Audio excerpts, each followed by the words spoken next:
Property 4A। यहाँ से हम अपना सेशन स्टार्ट करेंगे। बच्चों लास्ट क्लास में सर ने आपको इस प्रॉपर्टी पे लीड किया था। प्रॉपर्टी एक बार फिर से सारी रिकॉल होंगी, जब क्विज आएगा तो सारी प्रॉपर्टी दोबारा से रिकॉल हो जाएंगी। आज मैं स्पेसिफिकली आपको इसी प्रॉपर्टी के ऊपर बेस क्वेश्चन कराऊंगा, क्योंकि 4 मार्क के सारे क्वेश्चन मैक्सिमम इस प्रॉपर्टी पे बेस पे आ जाते हैं। ये प्रॉपर्टी क्या कहती है? This property says that R I change to R I plus alpha R J. यहाँ एल्फा कोई भी नंबर हो सकता है, and C I change to C I plus alpha C J. Alpha means any number. ये property simply ये कहती है कि आप किसी भी रो में किसी दूसरी रो को किसी नंबर से मल्टीप्लाई करके ऐड और सब्ट्रैक्ट कर सकते हैं। सिमिलरली किसी कॉलम में आप वर्किंग कर सकते हैं, किसी दूसरे कॉलम को नंबर से मल्टीप्लाई करके ऐड एंड सब्ट्रैक्ट। आप प्लस भी कर सकते हैं और माइनस भी कर सकते हैं बच्चों, दोनों ऑप्शन करेक्ट है। तो इसका यूज कहाँ होता है और कैसे कैसे अप्लाई होती है, ये आज आप सीखेंगे इस सेशन में। फॉर एग्जाम्पल ये क्वेश्चन है आपके लिए, जिनको आता है वो ट्राई करें कि if a is 1 3 4 5 16 22 7 24 29 find a determinant. हम सबको a डिटर्मिनेंट कैलकुलेट करना आता है, लेकिन अब हम इसे कैलकुलेट करेंगे प्रॉपर्टीज की हेल्प से। तो प्रॉपर्टीज की हेल्प से कैसे करेंगे? आपको लास्ट क्लास में बताया था कि अगर आपके पास किसी रो या कॉलम में दो जीरोस हैं तो उसको एक्सपेंड करना आसान हो जाता है। तो इसीलिए हम कोशिश करेंगे कि किसी एक पर्टिकुलर रो या कॉलम में दो जीरो ले आए। ठीक है, तो अब हम क्या करते हैं, चलो हम एक काम करते हैं। सबसे सिंपल कॉलम ये दिख रहा है, तो इसमें वर्किंग लगाते हैं ऐसी कि दो जीरो मिल जाए। अब क्योंकि सबसे छोटा नंबर 1 है तो ये हमारे काम आएगा। कैसे?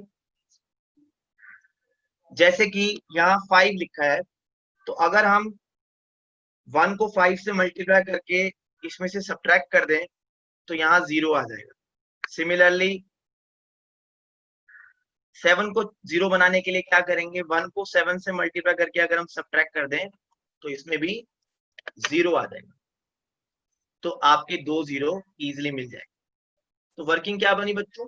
R2 tends to R2 minus 5R1, R3 tends to R3 minus 7R1। ये वर्किंग आपने कैसे गेस करी? आप कुछ भी और भी वर्किंग लगा सकते हैं बच्चों, लेकिन इसके लिए कैसे करते हैं, हमने R2 को चेंज किया। R2 में 5 था, तो 5 को 0 बनाने के लिए हमने R1 की हेल्प ली। R1 में 1 था, 1 से मल्टीप्लाई करके सब्ट्रैक्ट कर दिया। सिमिलरली आप 3 को जब मल्टीप्लाई करेंगे 5 से तो आपको क्या मिलेगा? आप जब 3 को मल्टीप्लाई करेंगे 5 से आपको मिलेगा 15। 15 सब्ट्रैक्ट करेंगे 60 में से आंसर क्या आएगा? 1। सिमिलरली 4 को आप 5 से मल्टीप्लाई करेंगे क्या आएगा? 20। 20 को सब्ट्रैक्ट करेंगे 22 में से तो क्या आएगा बेटा? 2। तो इसीलिए ये देखिए बच्चों, पहली रो थी 1 3 4, इसको हमने कुछ नहीं कहा। दूसरी रो हो गई 0 1 2। कैसे हो गई? क्योंकि जब आप पहली रो को 5 से मल्टीप्लाई करेंगे आपको मिलेगा 5 15। आप चाहे तो रफ पे कर भी सकते हैं, 5 15 और 20 आपको ये मिलेगा। और आपकी दूसरी रो क्या थी? आपकी दूसरी रो थी 5 16। जिसको कैलकुलेशन में डर लगता है वो ऐसे भी कर सकता है रफ पे, 22। अब आप बच्चों इन दोनों को सब्ट्रैक्ट करें तो आपको क्या मिलेगा? 5 माइनस 5 0। यहाँ पर आपको 0 मिल जाएगा सब्ट्रैक्ट करने पर। 16 माइनस 5 1, और यहाँ पर मिल जाएगा 2। बात समझ में आ गई? तो 0 1 2। सिमिलरली थर्ड रो में 0 लाने के लिए 7 के प्लेस पे हमने अप्लाई की working R3 tends to R3 minus 7R1। तो 7 से मल्टीप्लाई करा 1 को, 7 आएगा, तो इसलिए यहाँ पर आ गया 0, और इधर आ गया 3, इधर आ गया 1। कैसे आया? 3 को 7 से करेंगे तो क्या आएगा? 21। सब्ट्रैक्ट करोगे 3, फिर 4 को मल्टीप्लाई करोगे 7 को तो क्या आएगा? 28। सब्ट्रैक्ट करोगे 29 में से तो 1।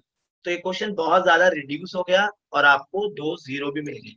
आई होप आपको समझ में आ गया होगा कि कैसे वर्किंग को अप्लाई किया है, मल्टीप्लाई करके सब्ट्रैक्ट करके। आप रफ पे कैलकुलेशन भी कर सकते हैं, अगर आपको कैलकुलेशन में एरर आता है ज्यादा तो रफ पे प्रैक्टिस कर सकते हैं। उसके बाद धीरे धीरे आपको उसकी आदत हो जाएगी, फिर आंसर ठीक है। अब आप देख सकते हैं कि पहले कॉलम में दो जीरो आ चुके हैं, तो इसको एक्सपेंड करते हैं। एक्सपेंडिंग अलोंग कॉलम 1, कॉलम 1 से एक्सपेंड कर दीजिए, आपको क्या मिलेगा बच्चों? 1 की कॉलम आप रो और कॉलम डिलीट करिए, 1 2 3 1, इसके थ्रू एक्सपेंड करिए बच्चों। पहली यहां से ये जो बात के 2 जीरो इनको लेने की जरूरत ही नहीं है क्योंकि वो ऑटोमेटिकली 0 हो जाते हैं। तो आपका आंसर आ गया 1 माइनस 6, दैट इज -5। तो इस डिटर्मिनेंट का आंसर है -5। आप ऑब्जर्व करिए, अगर आप इसे डायरेक्ट करते तो कितनी कैलकुलेशन ज्यादा थी, लेकिन अगर आपने प्रॉपर्टी अप्लाई करी, प्रॉपर्टी 4a, तो ये सॉल्व हो गया। मैं एक बार और थोड़ा सा दोबारा बता देता हूं बच्चों। हमारा यहाँ मेन पर्पस था कि इसके अंदर 2 जीरो बनाने। तो जीरो बनाने के लिए हम क्या करेंगे, हमने कोई भी आपको जो छोटे नंबर दिख रहे हैं जैसे 5 1 5 7, आपने पहला कॉलम उठा लिया बच्चों। अब यहाँ पर आपको 2 जीरो लाने हैं, तो ज्यादातर आप कोशिश करिए जो सबसे छोटा नंबर है उसको पिक कर लीजिए। जैसे यहाँ 1 है, तो ये 1 किस में आ रहा है, ये 1 बेटा रो में आ रहा है। तो हमने क्या किया, दूसरी रो में से यानी कि 5 16 और 22, इस रो में से पहली रो 1 3 4 उसको 5 से मल्टीप्लाई किया तो मुझे क्या मिलेगा, 5, फिर 3 से मल्टीप्लाई किया क्या मिलेगा, 15, और फिर क्या मिलेगा, 20। आपको यही मिलेगा। इनको सब्ट्रैक्ट कर दीजिए। सब्ट्रैक्ट करने से आपको नेचुरली एक 0 मिलेगा, यहाँ पर 1 मिलेगा और यहाँ पर 2 मिलेगा। तो आपकी सेकंड रो की प्रॉब्लम सॉल्व होगी। इसी तरह दूसरी 7 को चेंज करने के लिए 7 से मल्टीप्लाई करके सब्ट्रैक्ट करेंगे तो आपको 0 3 1 मिलेगा। ठीक है, उसके बाद आप कॉलम 1 से एक्सपेंड कर दीजिए, आपका आंसर आ रहा है -5। क्लियर, आगे चलते हैं।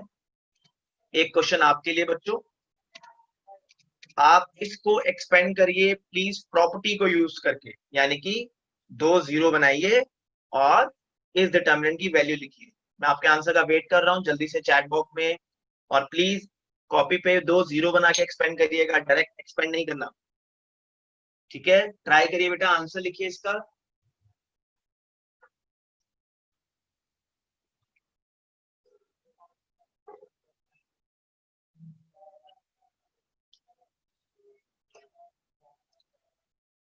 अब यहाँ पे भी आपको क्लियर दिख रहा होगा कि आप, आई होप, इसी कॉलम का यूज करेंगे। इसमें 1 2 3 आ रहा है, इजी नंबर है। तो 2 जीरो बनाने के लिए आप क्या कर सकते हैं, रो 1 को 2 से मल्टीप्लाई करके सब्ट्रैक्ट कर देंगे, और रो 3 को 3 से मल्टीप्लाई, रो 3 में रो 1 को 3 से मल्टीप्लाई करके सब्ट्रैक्ट कर देंगे।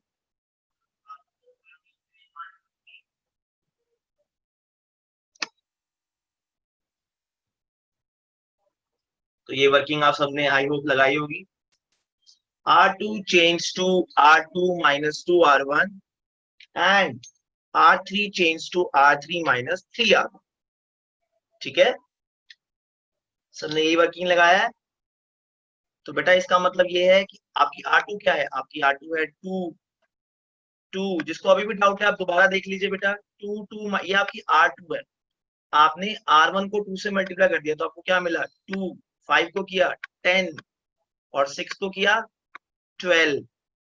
अब आप इन्हें माइनस करें, तो माइनस करके आपको क्या मिलेगा बच्चों, 0, 2 में से 10 गए, माइनस का 8, -2 में से -12 गया, माइनस का 14। ठीक है, तो पहली रो तो सेम है, इसमें तो हमने कोई वर्किंग नहीं करी, तो पहली रो तो सेम रहेगी 1 5 6। दूसरी रो क्या आ गई, 0 -8 -14। इसी तरह तीसरी रो को भी जब आप करेंगे 3 से मल्टीप्लाई करके सब्ट्रैक्ट, तो आप चाहें तो रफ कॉपी पे ऐसे लिख सकते हैं। ये देखिए, आप रो 3 को लिख लीजिए, 3 4 8 आपने रफ पे लिख लिया। अब रो 1 को 3 से मल्टीप्लाई करिए तो 3 आएगा, 5 को मल्टीप्लाई करेंगे 15 आएगा बच्चों, और 6 को मल्टीप्लाई करेंगे तो क्या आएगा, 18 आएगा। ठीक है, अब आप जब सब्ट्रैक्ट करेंगे तो क्या आएगा, सब्ट्रैक्ट करने पे क्या आएगा बच्चों, 0 आएगा। 4 में से 15 सब्ट्रैक्ट करोगे तो क्या आएगा, माइनस का 11 आ जाएगा, और 8 में से 18 सब्ट्रैक्ट करोगे तो क्या आएगा, माइनस का 10 आ जाएगा। तो आपकी थर्ड रो आएगी 0 -11 -10। तो आप देख सकते हैं ये कि 2 0 हमारे बन गए, और 2 0 कहाँ बने हैं, कॉलम 1 में। और कॉलम 1 में जैसे ही 2 0 बने, आपने एक्सपेंड कर देना इस कॉलम 1 से। कॉलम 1 से एक्सपेंड करके क्या मिलेगा बच्चों, आपको मिलेगा ये। इसको मल्टीप्लाई कर दीजिए बेटा, ये हो गया आपका 80 और ये हो गया 11 × 14 154। दोनों नेगेटिव है तो प्लस हो जाएंगे और एक माइनस बीच में आता ही है। तो आंसर आ रहा है -74। आई होप सबका आंसर -74 आ चुका है 2 0 बनाने के बाद। ओके, तो चलिए अब शुरू करते हैं 4 मार्क के क्वेश्चन। उससे पहले आपके लिए क्वेश्चन एक और, find the value of determinant using properties. अब प्रॉपर्टीज की हेल्प से इसको वैल्यू निकालिए। अब ये वेरिएबल्स भी आ गए, नंबर भी आ गए, तो फटाफट से इसको ट्राई करिए जल्दी से बच्चों। अगेन यहाँ पर आपको 1 2 3 दिख रहा है, तो आपको याद हो गया होगा अब आपको 2 0 कैसे बनाने हैं। जल्दी से इसको एक्सपेंड करके इसकी वैल्यू लिखिए, शाबाश।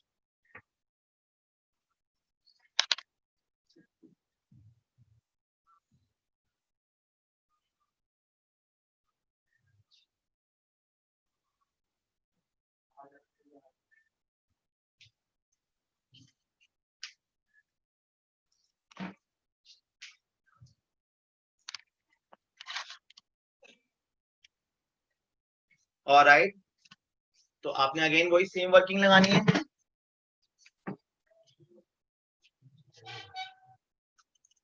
R2 tends to R2 minus 2R1 and R3 tends to R3 minus 3R1। बेटा ये आप वर्किंग लगाएं, आपको क्या मिलेगा बच्चों, आपको मिलेगा, पहली रो में तो कोई वर्किंग नहीं लगाई, सेम रहेगी।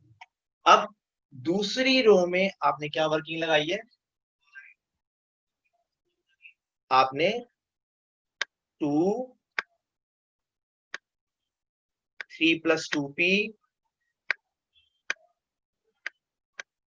और अगला क्या है बच्चों, 4 + 3p + 2q। आपको इसमें से पहली रो सब्ट्रैक्ट करनी है 2 से मल्टीप्लाई करके। जब आप पहली रो को 2 से मल्टीप्लाई करेंगे क्या मिलेगा, 2 मिलेगा, और क्या मिलेगा, आपको मिलेगा 2 + 2p, और उसके बाद मल्टीप्लाई करेंगे तो क्या मिलेगा, 2 + 2p + 2q, यही मिलेगा बच्चों। अब जब आप इसे सब्ट्रैक्ट करेंगे तो आपको क्या मिलेगा, 2 में से 2 गया 0, 3 में से 2 गया 1, 2p कैंसिल, 4 में से 2 गया 2, और 3p - 2pp, 2q कैंसिल। तो ये तो बेटा देखो कैंसिल हो गए, और इसका बचा खाली p, और 4 में से 2 का बचा 2, और यहाँ आ गया 3 में से 2 गया 1, ये कैंसिल हो गया, और 3 में से 2 गया 1, तो आपका बचेगा 1 1 2 + p, आपका ये रो आ जाएगा। इसी तरह आप नेक्स्ट वर्किंग लगाइए, R3 change to R3 - 3R1, तो आपको क्या मिलेगा, 0 3 और 7 + 3p। ये आप सबका आ गया होगा आंसर। जब आप 3 से मल्टीप्लाई करके सब्ट्रैक्ट करेंगे तो 6 में से 3 गया 3, p कैंसिल हो जाएंगे, और q भी कैंसिल हो जाएंगे, सिर्फ p बचेगा। अब आपके 2 0 आ गए बच्चों, तो कॉलम 1 से आप इसे एक्सपेंड कर दीजिए, ठीक है। कॉलम 1 से एक्सपेंड करेंगे तो आपको क्या मिलेगा, ये मिलेगा। फिर से 1 की कॉरस्पॉन्डिंग रो और कॉलम डिलीट करी तो बचा 1 2 + p 3 7 + 3p। इसे बेटा एक्सपेंड कर दीजिए, आपको मिलेगा 7 + 3p - 6 - 3p। Answer is 1। 7 में से 6 गया 1, और 3p कैंसिल। ओके, तो इसका आंसर आ रहा है 1। आई होप सबको क्लियर हो गया होगा। आगे चलते हैं बच्चों, सबने लिख लिया, ये कर लिया है। अब आपके लिए कुछ नोट्स और टिप्स हैं, इनको ध्यान से सुनिएगा। ये आपको कुछ बेसिक बताने के लिए है, इनको नोट कर लीजिएगा। याद रखिए कि जब हम कॉलम कांस्टेंट नंबर यानी कि 1 2 3 या 1 1 1 कुछ भी ऐसा आता है रो के अंदर, तो बेटा आप अगर ये चीजें रो में आती हैं तो आप कॉलम की वर्किंग यूज करिएगा। एक्चुअली होता क्या है, कई बार देखा गया है, जैसे मैं एक सामने आपके लिख रहा हूं कि यहाँ 1 2 3 आया, अब नेचुरली आपको 0 बनाना तो आ गया और आप लिख देते हैं कि R1 tense to 2 times R1, लेकिन बेटा ये रो में आया तो ये कॉलम की वर्किंग से 0 होंगी, मतलब आप करते सही हैं लेकिन लिख गलत देते हैं। जब हम चेकिंग करते हैं तो हमें रियलाइज होता है कि आपने वर्किंग तो ठीक की लेकिन उसे लिख गलत दिया। दिमाग में रखिएगा कि जब आप रो में 0 बना रहे हैं तो कॉलम की वर्किंग से 2 0 बनते हैं, और जब कॉलम में आपके कांस्टेंट आते हैं तो रो से 2 0 बनते हैं। ठीक है, फॉर एग्जाम्पल ये आप एग्जाम्पल भी देख सकते हैं कि ये 1 1 1 आपके कॉलम में आया है, तो आप 2 0 कैसे बनाएंगे, R2 change to R2 minus R1 and R3 change to R3। ये फिक्स वर्किंग है, कभी भी आपको 2 1 कॉलम में दिखे ये वर्किंग लगा दीजिए। इसी तरह कभी भी आपको 1 किसी रो में दिखे फर्स्ट रो में तो आप ये वर्किंग फिक्स है लगा दीजिए। ठीक है, ये बिल्कुल फिक्स रहेगा, स्टैंडर्ड वर्किंग्स है, आपको लगानी है। दूसरा, कोशिश करिए कि मैक्सिमम फैक्टर कॉमन आ जाए और तभी एक्सपेंड करें जब आपके पास मैक्सिमम फैक्टर कॉमन आ जाए। होता क्या है कि अगर आपने कुछ प्रूविंग के क्वेश्चंस हैं और आपने पहले एक्सपेंड कर दिया कॉमन लिए बगैर, तो आपका आंसर प्रूव होने में बहुत दिक्कत आएगी, बहुत डिफिकल्ट हो जाता है। इसीलिए कोशिश करिए कि कॉलम तो पहले मैक्सिमम फैक्टर कॉमन निकालें, उसके बाद ही एक्सपेंड करें। लास्ट मूवमेंट पे ही एक्सपेंड किया जाता है जब काफी सिंप्लीफाई हो जाए। एक क्वेश्चन के थ्रू करते हैं, इसको हमने नाम दिया टाइप 1। टाइप 1 से मतलब है कि इस तरह के स्टैंडर्ड क्वेश्चन जब भी आएंगे तो आपने एक पर्टिकुलर अगर आप प्रोसेस यूज करते हैं तो जल्दी सॉल्व हो जाता है। ये देखिए बेटा, using property evaluate this determinant. इस डिटर्मिनेंट की आपने वैल्यू निकालनी है। इस तरह के क्वेश्चन ही 4 मार्क्स में पूछे जाते हैं, तो इन्हें ट्राई करिए क्वेश्चन को। ये देखिए बेटा, यहाँ पर कॉलम में 3 आ चुके हैं, कॉलम में 3 1 आए हैं और इनको आपने 0 बनाना है। पहले तो 0 ही बनाते हैं। अब क्योंकि ये कॉलम में आए हैं तो इसमें रो की वर्किंग लगेगी, और अभी जो पिछले आपको टिप्स दिए थे तो बताया था कि जब भी कॉलम में आएगा तो रो की वर्किंग से 0 बनाना। आप गलती से कॉलम मत लिख दीजिए, ठीक है। तो इसकी वर्किंग क्या बनेगी बच्चों, इसकी वर्किंग बनेगी R2 change to R2 minus R1, जिससे इसमें 0 आ जाएगा, and R3 change to R3 minus R1, जिससे इसमें दूसरा 0 आ जाएगा। तो आपको क्या मिलेगा, ये। इसको आप ऐसे समझ सकते हैं, मैंने क्या किया बेटा, बी, ये तो आपको क्लियर है, बी माइनस ए आया है और ये बी सी माइनस ए आया है। यहाँ पर आप देख सकते हैं कि ये चीज कैसे आई, सी ए में से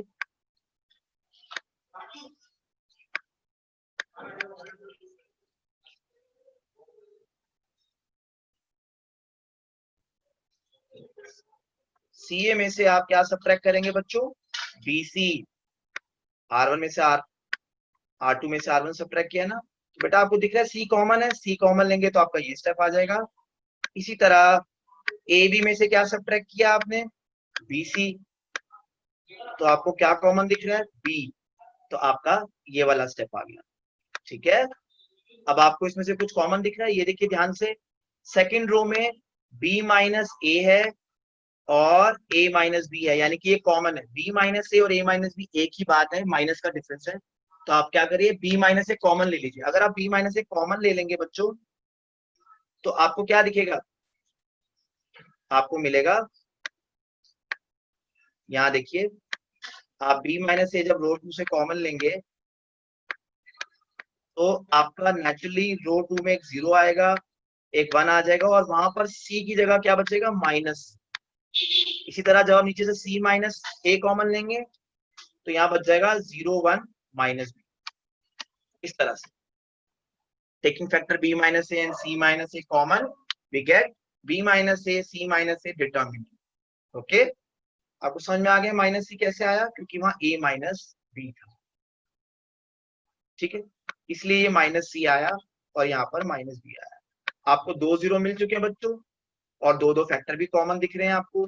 अब आप एक्सपेंड कर दीजिए यूजिंग कॉलम 1, तो आपको क्या मिलेगा, B minus A C minus A minus B plus सी, जब मल्टीप्लाई होंगे तो क्या आएगा, माइनस बी प्लस सी। माइनस बी प्लस सी को आप सी माइनस बी लिख सकते हैं। तो ये आपका एक तरह से प्रूविंग के लिए भी आ सकता था और डायरेक्ट भी आ सकता था, और ये आपका प्रूव हो गया। आई होप आपको समझ में आ गया होगा क्वेश्चन ये वाला। ठीक है, तो इसके अंदर हमने क्या किया बच्चों, दो जीरो बनाए, कॉमन लिया और एक्सपेंड करा। अब यही प्रोसेस आगे डिफिकल्ट क्वेश्चन में यूज होगी। अगला क्वेश्चन थोड़ा सा लेंथी है, मैं चाहता हूं कि आप इसको ध्यान से देखें। 4 मार्क का क्वेश्चन है नेक्स्ट वाला, और अच्छे से ट्राई करें। उसके जितने भी स्टेप्स हैं उनको आपने फॉलो करना है। ओके, नेक्स्ट क्वेश्चन है very important. Prove that using properties 1 1 1 a b c a cube b cube c cube equal to a minus b minus c minus a plus b plus c। तो ये आपका अगला question है, try करें। मैं आपको एक हिंट दे देता हूं कि a cube minus b cube का फॉर्मूला कई बार हम भूल जाते हैं। It is a minus b a square plus A B plus B square, right. तो आप सबको पता है इसमें क्या करना है। हमने नोट्स एंड टिप में देखा था कि कभी भी, ये देखिए 1 1 1 आ गया, अभी किस में आया है, रो में आया है। तो आपकी वर्किंग जीरो बनाने के लिए क्या होगी, कॉलम्स की वर्किंग होगी। ठीक है, कॉलम्स की वर्किंग क्या होगी बच्चों, apply column 2 change to column 2 minus column 1 and column 3 change to column 3 minus column 1। ये वर्किंग सब लगाएं और इसका आंसर निकालने की कोशिश करिए। याद रखिए इसके अंदर चार चार फैक्टर हैं, a minus B minus C minus A plus B plus C. तो कोई बच्चा अगर इसे डायरेक्ट एक्सपेंड करता है तो ये बहुत मुश्किल हो जाएगा उसके लिए। आपको चार में से कम 3 फैक्टर तो बाहर निकालने पड़ेंगे, 2 या 3, तब तक ये सॉल्व होना बड़ा मुश्किल है। दूसरा, हमेशा याद रखिए बच्चों, बोर्ड में कभी भी क्वेश्चन आएगा यूजिंग प्रॉपर्टी तो मिनिमम 2 प्रॉपर्टी आपको लगानी है। अगर आप डायरेक्ट डायरेक्ट एक्सपेंड करके गलती से आंसर ले भी आए, उसके कोई मार्क्स नहीं मिलते। You have to use properties. Okay, तो आपने प्रॉपर्टी लगाई, क्या मिलेगा, ये देखिए। अब आपने कॉलम 1 में तो कोई वर्किंग नहीं लगाई, कॉलम 1 एज इट इज। ठीक है, कॉलम 2 में क्या किया बेटा, ये जीरो आ गया, B minus A B cube minus A cube आ गया, और इधर C minus A C cube minus A. I hope ये सबको क्लियर होगा। अब ऊपर फॉर्मूला लिखा है बेटा ए क्यूब माइनस बी क्यूब का, तो इस फॉर्मूले को लगाइए B cube minus A cube में। आपको क्या मिलेगा बच्चों, पहली रो एज इट इज, दूसरी रो एज इट इज, तीसरी रो में मैंने फॉर्मूला लगा दिया B minus A B square plus A B plus A square, C minus A C square plus A C plus A square. ठीक है, अब आप ऑब्जर्व कर सकते हैं कि कॉलम 2 में जो b माइनस ए है ये आपका कॉमन है, ये देखिए दोनों जगह, और इधर c माइनस ए कॉमन। तो कॉलम 2 और कॉलम 3 से b माइनस ए और c माइनस ए कॉमन ले लीजिए।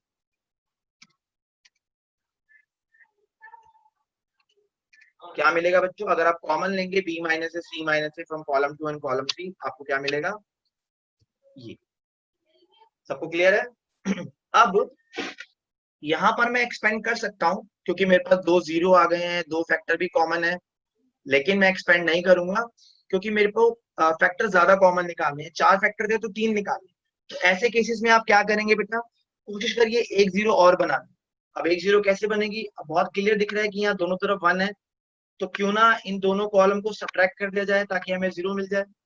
ठीक है, तो वर्किंग क्या बनी बेटा, आप क्या करेंगे, कॉलम 2 में से कॉलम 1 सब्ट्रैक्ट करेंगे। ठीक है, कॉलम 3 सॉरी। तो इसको कैसे लिखेंगे, C2 change to C2 minus C3। तो ये वर्किंग आप लगा दीजिए, क्या आएगा बेटा, ये देखिए ये आ जाएगा।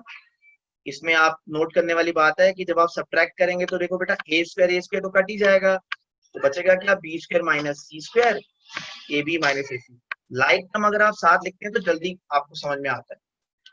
इतना करने के बाद सब बच्चों को इतना तो स्ट्राइक हो रहा होगा कि भाई B square minus C square का तो फॉर्मूला होता है, क्या होता है formula, B minus C B plus C, और यहाँ से भी आपको साफ साफ दिख रहा होगा कि भाई ए तो कॉमन है, तो ए कॉमन ले लीजिए और उसके फैक्टर बना दीजिए। तो यहाँ बन गया b minus C B plus C, और यहाँ से बेटा क्या कॉमन आ गया, a। अब आपको बहुत साफ साफ दिख रहा होगा कि b माइनस सी तो कॉमन है। जब आप b माइनस सी कॉमन ले लेंगे तो क्या बचेगा, a plus B plus, right. तो आपका क्या आ जाएगा, देखिए आपने b माइनस सी कॉमन ले लिया तो आपका आ गया b माइनस सी ए प्लस बी प्लस सी। तो आपको बहुत क्लियर दिख रहा होगा इस कॉलम में सिर्फ 2 जीरो और यही बेचारा बचा हुआ है, तो इसी को कॉमन निकाल लो, इसको बाहर निकालो, ठीक है। Taking common b minus C and b plus C plus A from column 2, आपको क्या मिलेगा बच्चों, आपको मिलेगा ये। तो अब आप देख सकते हैं कि आपके चारों ही फैक्टर कॉमन आ चुके हैं, अब तो कुछ बचा ही नहीं है। तो फिर क्या करना चाहिए, एक्सपेंड कर देंगे। कहां से करेंगे, जहां पर 2 जीरो हैं, रो 1 में भी 2 जीरो हैं, कॉलम 2 में भी 2 जीरो हैं, जहां आपको अच्छा लगे एक्सपेंड कर दीजिए। तो मैं इसको एक्सपेंड कर रहा हूं रो 1 से। आप रो 1 से एक्सपेंड करेंगे, आपके सिर्फ यही 4 एलिमेंट दिखेंगे आपको, इन्हें मल्टीप्लाई कर दीजिए। जीरो से जब आप मल्टीप्लाई करते हैं बच्चों तो ये पूरा जीरो हो जाएगा, आपका बच गया क्या, -1। अब -1 का एक काम करते हैं, क्यों ना -1 को b माइनस ए को दे देते हैं, तो b माइनस ए क्या हो जाएगा, a माइनस बी, ठीक है। तो b माइनस से a माइनस बी क्यों हुआ, ये जो -1 बच गया था ना मल्टीप्लाई में था, वो हमने a माइनस बी को दे दिया, या यूं कहो कि a माइनस बी से नेगेटिव कॉमन ले लिया तो पॉजिटिव हो जाएगा। आपका आंसर आ गया a minus B, b minus C, c minus. एक बार और समझा दूं इसे, एक बार रिपीट कर दो sir. Okay sir, okay sir, शुरू से।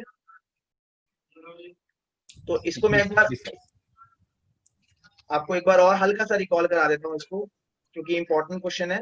ये देखिए बेटा, हमने column 2 change to column 2 minus, ये हमने पहले सीखा।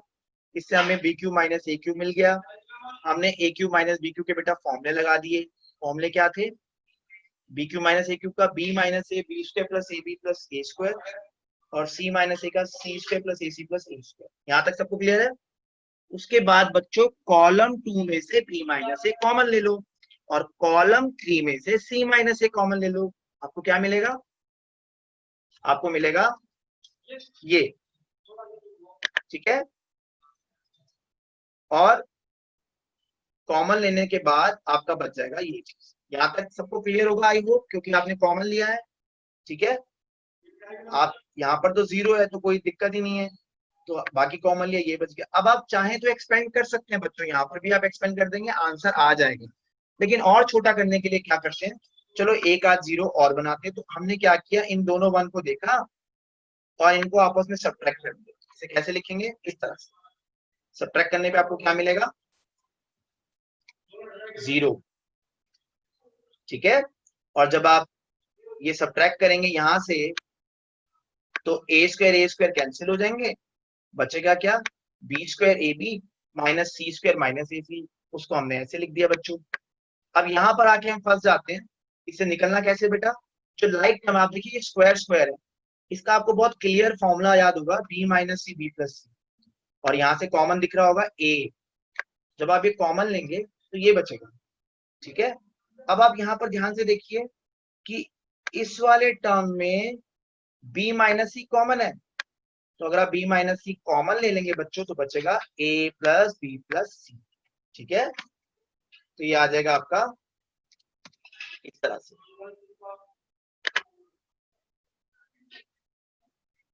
ठीक है। अब आप यहाँ पर एक्सपेंड कर दीजिए, आपका आंसर आ जाएगा। या अगर आप चाहें तो इसको कॉमन भी निकाल सकते हैं, एक्सपेंड भी कर सकते हैं, जो आपको ठीक लगे, दोनों से आपके आंसर आ जाएंगे। तो मैंने फिलहाल ये कॉमन ले लिया, क्योंकि दोनों कॉलम 2 में देखो बेटा दो दो जीरो है, तो इसको बाहर भी निकाल सकते हैं। तो एक्सपेंड कर कॉमन ले लिया, तो हमारा बच जाएगा ये, ठीक है। और इसके बाद आप इसे एक्सपेंड कर दीजिए, आपको मिलेगा ये चीज, ठीक है। और जब एक्सपेंड कर देंगे तो ये माइनस को जो बच जाता है एक्स्ट्रा, क्योंकि देखिए अगर आप इन्हें मल्टीप्लाई करेंगे तो ये टर्म तो पूरा जीरो खत्म, यहाँ मल्टीप्लाई किया तो माइनस का 1 बचा। अब इस -1 को मैंने क्या किया, यहाँ b माइनस ए लिखा था बच्चों, तो इस b माइनस ए को a माइनस बी लिख दिया, तो एक माइनस एक्स्ट्रा आया, वो माइनस से ये जो पिछला -1 है ये वाला, इसको हमने पॉजिटिव। आई होप अब सबको क्लियर होगा, ठीक है। आगे चलते हैं बेटा। टाइप 2, टाइप 1 आपको क्लियर हो चुका है, टाइप 2 में आपको बता देता हूं। टाइप 2 बेसिकली एक छोटी सी टिप्स है कि अगर मेन डायगोनल की दोनों तरफ कोई सिमेट्रिकल आइटम्स आपको दिखे तो आपकी ये वर्किंग काम आ सकती है। ये थोड़ा सा आपको समझने के लिए, ये आपके क्वेश्चंस को इजी बनाने के लिए है ये ट्रिक। बेटा क्या होता है इसके अंदर, आपके पास एक डिटर्मिनेंट है जिसमें ये आपका मेन डायगोनल कहलाता है। अगर इस डायगोनल की दोनों तरफ सिमेट्रिकल पैटर्न आपको दिख रहा है तो हो सकता है कि आपकी ये वाली वर्किंग या ये वाली वर्किंग आपके काम आ जाए। काम आने का मतलब है कि आपको कुछ कॉमन मिल जाए। प्रॉपर्टीज ऑफ डिटरमिनेंट में सबसे ज्यादा बच्चों का ये डाउट रहता है कि हमें कैसे पता चलेगा कौन सी वर्किंग लगानी है कौन सी नहीं लगानी है। तो ये क्वेश्चन को देख के आप काफी समझ सकते हो। जरूरी नहीं है कि ये प्रॉपर्टी हर बार लगे, लेकिन अगर आपको डायगोनल के दोनों तरफ कोई पैटर्न दिखता है तो चांसेस हैं कि इन दोनों में से कोई एक वर्किंग आपके काम आ जाए, ठीक है। तो अगर आपके मेन डायगोनल के दोनों तरफ सिमेट्रिकल आइटम्स हैं तो आपकी या तो R1 tends to R1 plus R2 plus R3 या column 1 tends to column 1 plus column 2 plus column 3 काम आ सकती है, और कॉमन लेने पर क्वेश्चन आपका टाइप 1 में कन्वर्ट हो जाए। तो मैं फटाफट से आपको इसका क्वेश्चन करा देता हूँ। ये देखिए बच्चों। Good morning, students. Very good morning, warm and heartiest good morning. I am Suman Arora from RPVV Paschim Vihar. Before we do the quiz, let us recap what you have earlier done in class in previous session, that is determinant. And then we'll start with the quiz.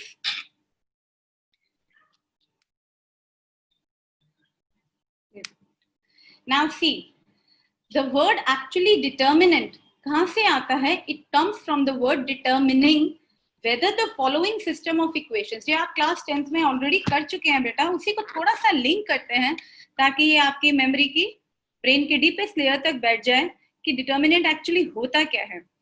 It comes from the word determining. आपने पढ़ा था 10th class में कि system of equation का unique solution कब होता है?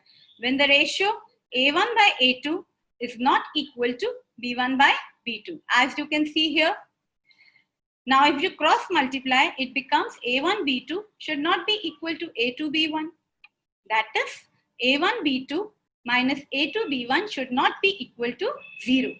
और ये है क्या? ये तो इसी का डिटर्मिनेंट है। First column A1 A2, second column B1 B2 जो कि इसके कोएफिशिएंट्स हैं।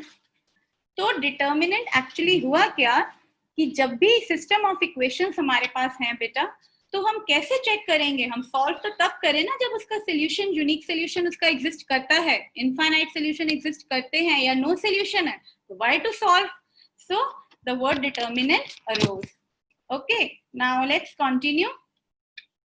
Sometimes I have seen that many students get confused between the determinant and the matrix. See, matrix क्या है बेसिकली? मैट्रिक्स और डिटर्मिनेंट में कई बार बच्चे डिटर्मिनेंट की प्रॉपर्टी मैट्रिसेस में लगा देते हैं। ध्यान देंगे आप कि मैट्रिक्स जो है रिप्रेजेंटेशन है नंबर्स का कॉम्पैक्ट फॉर्म में, कॉम्पैक्ट रोज और कॉलम्स में। It is a mash of numbers या फंक्शंस, एक नंबरों का जाल है। जैसे कि आप देखते हैं आपका स्कूल का टाइम टेबल, इतनी सारी इंफॉर्मेशन आपके क्या लिखे होते हैं ऊपर, फर्स्ट पीरियड, सेकंड पीरियड, ऐसे आपका टाइम टेबल बना होता है। First period, second period, third period and so on till 8 period. और इधर हम रोज में क्या ले लेते हैं? Monday, then Tuesday and then Wednesday, like this. तो ये सारी इंफॉर्मेशन हम मैट्रिक्स फॉर्म में स्टोर कर सकते हैं, कितना ही बड़ा डेटा क्यों ना हो। और ये हर फील्ड में यूज होता है। आगे आप हाई प्रोफाइल जॉब्स में जाएंगे, rather you will become entrepreneurs, आप लोगों को जॉब देंगे, तो बहुत सारे इंफॉर्मेशन आप कैसे सेव करेंगे? Then you will come to know that the matrix which you have studied is very important बहुत सारे इंफॉर्मेशन घर की आप डेटा आप स्टोर कर सकते हैं, आपकी मदर भी करती होंगी जरूर, पापा भी काम करते होंगे, तो आप मैट्रिक्स में स्टोर कर सकते हैं। और डिटर्मिनेंट क्या है बच्चों? डिटर्मिनेंट तो एक खाली नंबर है, स्केलर कांस्टेंट नंबर है। इतने बड़े मैट्रिक्स का इसका ऑर्डर बच्चों कुछ m क्रॉस n, मैट्रिक्स का क्या ऑर्डर होगा? मैट्रिक्स का ऑर्डर है m क्रॉस n, कितनी भी रोज हो सकती हैं, कितनी भी कॉलम। जनरली आपके कोर्स में हम 2x2, 3x3, मैक्सिमम 3 तक कर लेते हैं, 2x3 कर लिया, 1x4 कर लिया, ज्यादा उससे डिटेल में नहीं जाते। लेकिन अभी तो आप बेसिक्स पढ़ रहे हैं, जब आप जॉब्स में जाएंगे आगे एंड और लोगों को जॉब्स देंगे तो आपका मैट्रिक्स बहुत बड़ा 10 क्रॉस 11 कुछ भी बड़े बड़े मैट्रिक्स हो सकते हैं। और डिटर्मिनेंट हमेशा कौन से मैट्रिक्स के साथ होता है? Square matrix. डिटर्मिनेंट आप ये नहीं कि रेक्टेंगुलर 4x5 के साथ नहीं लगा सकते, खाली जो मैट्रिक्स स्क्वायर मैट्रिसेस होते हैं उन्हीं के साथ हम डिटर्मिनेंट एसोसिएट करते हैं। तरुण सर ने आपको कितने सारे दिखाए, 3x3 को कैसे सॉल्व करना है, फटाफट tricks using properties. And the last important thing, ये जो हम पिछले सेशंस हम देखते हैं, पिछले सालों में पेपर चेक कर रहे हैं बच्चे, क्या करते हैं? डिटर्मिनेंट सॉल्व करते वक्त मैट्रिक्स का सिंबल लगा देते हैं, मैट्रिक्स करते वक्त डिटर्मिनेंट का। Please don't get confuse, otherwise you will lose marks. Matrix के लिए आपको हमेशा स्क्वायर ब्रैकेट्स या these kind of brackets you can use, and determinant is always denoted by vertical bars. Determinant is always denoted by vertical bars. Okay, some students might ask, man, this symbol doesn't it remind you of the ये आपको क्या remind कराता है? आप 6th class से पढ़ते आ रहे हैं, एब्सोल्यूट वैल्यू क्या होती है? एब्सोल्यूट वैल्यू ऑफ, अगर मैं आपसे पूछूं 5 क्या है, तो सभी बच्चे बोलते हैं एब्सोल्यूट वैल्यू ऑफ 5। ये तो आप कब से पढ़ते आ रहे हैं। सिंबल तो ये वही है, एब्सोल्यूट वैल्यू 5 की भी 5 है और एब्सोल्यूट वैल्यू -5 की भी 5 ही होती है। तो सिंबल ये एब्सोल्यूट वैल्यू का है, अदरवाइज डिटर्मिनेंट और एब्सोल्यूट वैल्यू बिल्कुल डिफरेंट है। और आपकी एक्स्ट्रा नॉलेज के लिए छोटे सा मैं ये भी बता देती हूँ कि ये जो एब्सोल्यूट वैल्यू होती है वो क्या होती है? Actually it denotes the distance of the real number from the origin. अगर मैं कहूँ 5 की दूरी 0 से कितनी है, तो एब्सोल्यूट वैल्यू ऑफ 5 भी 5 होगा, और -5 की दूरी ओरिजिन से कितनी है? -5 की दूरी भी 5 ही है। एब्सोल्यूट वैल्यू कभी भी नेगेटिव नहीं होता, तो आप प्लीज कंफ्यूज ना हो। डिटर्मिनेंट और दोनों का सिंबल सेम है, बट एक्चुअली डिटर्मिनेंट जो एक नंबर है जो कि आप केवल स्क्वायर मैट्रिक्स के साथ ही एसोसिएट करते हैं।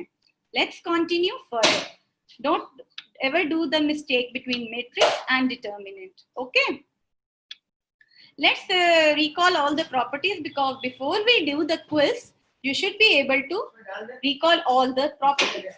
First property is determinant of a matrix is same as determinant of its transpose. Means जब भी आप रोज को कॉलम्स में चेंज कर देंगे या कॉलम्स को रोज में चेंज कर देंगे, डिटर्मिनेंट की वैल्यू में कोई अंतर नहीं आता। ये फर्स्ट प्रॉपर्टी आपको पिछले सेशन में प्रदीप सर ने बताई थी।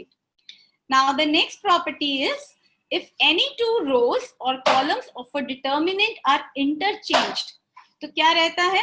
Sign of determinant changes, magnitude नहीं बदलता, खाली साइन बदल जाता है। जैसे कि आप इधर देख रहे हैं बेटा, A B C first row में है, सेकंड रो में एल एम एन।